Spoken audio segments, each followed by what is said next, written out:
O homem e seus símbolos. Carl Gustav Jung.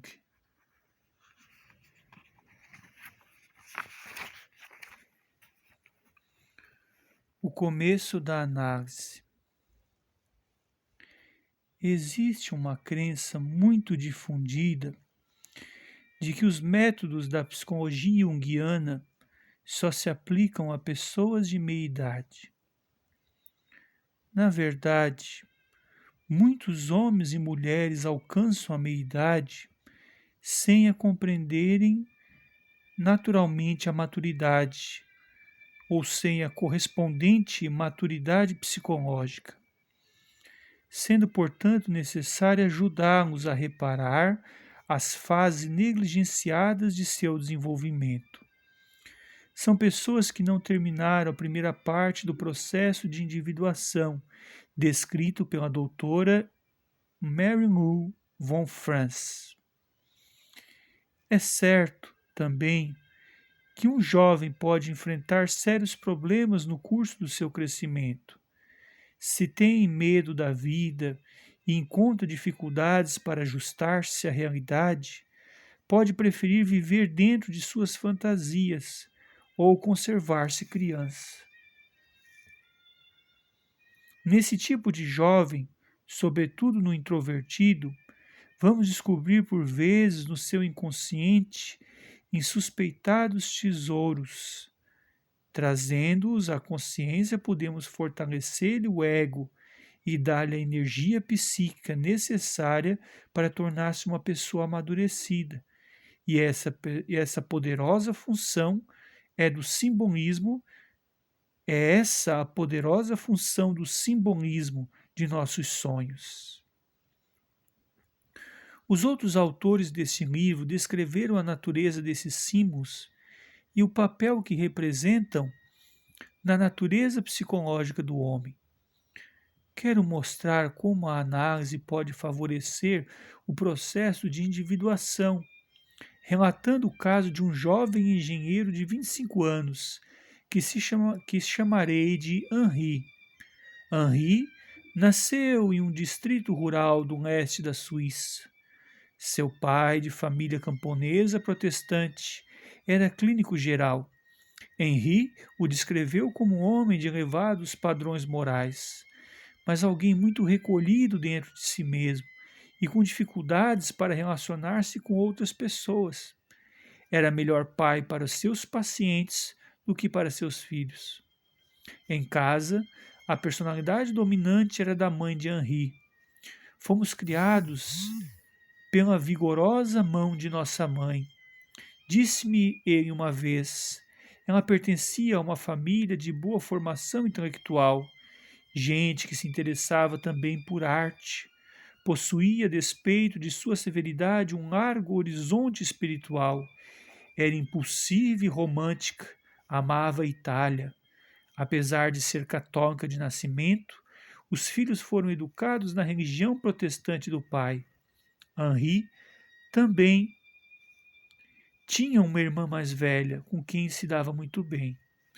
Nosso jovem era introvertido, tímido, louro, de traços finos, estatura elevada, testa alta e pálida, olhos azuis e grandes olheiras.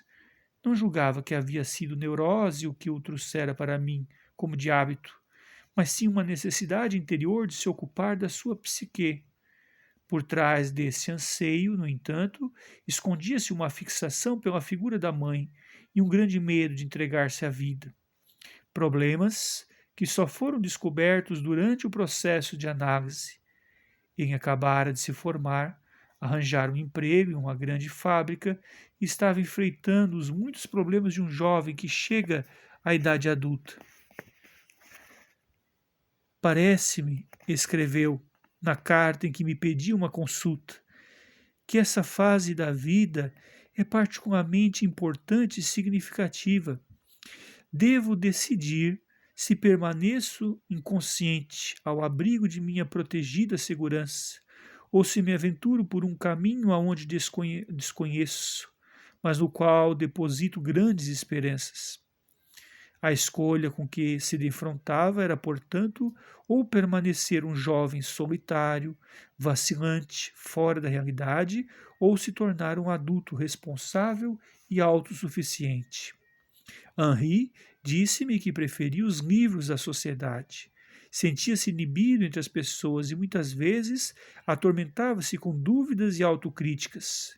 Era bastante culto para a idade e tinha uma inclinação para o intelectualismo estético. Depois de uma fase de ateísmo, tornara-se protestante convicto e adotara por fim uma atitude religiosa absolutamente neutra. Escolher um ramo técnico de estudo porque reconhecia no seu talento para a matemática e para a geometria grandes atentos. Tinha uma inteligência lógica disciplinada pelas ciências naturais, mas também uma propensão ao irracional e ao místico, que não queria admitir nem a si próprio. Cerca de 2 anos antes de começar a análise, ficara noivo de uma jovem católica da Suíça francesa. Descreveu como uma pessoa encantadora, eficiente e cheia de iniciativa. No entanto, perguntava-se se deveria assumir as responsabilidades de um casamento. Como convivia pouco com moças, julgava melhor esperar, ao mesmo continuar solteiro, dedicando-se a uma vida de estudos. Suas dúvidas eram suficientemente fortes para impedi-lo de tomar uma decisão. Precisava dar mais alguns passos em direção à maturidade antes de sentir-se seguro. Apesar das características de seus pais estarem bastante combinadas em Henri, ele era acentuadamente ligado à mãe.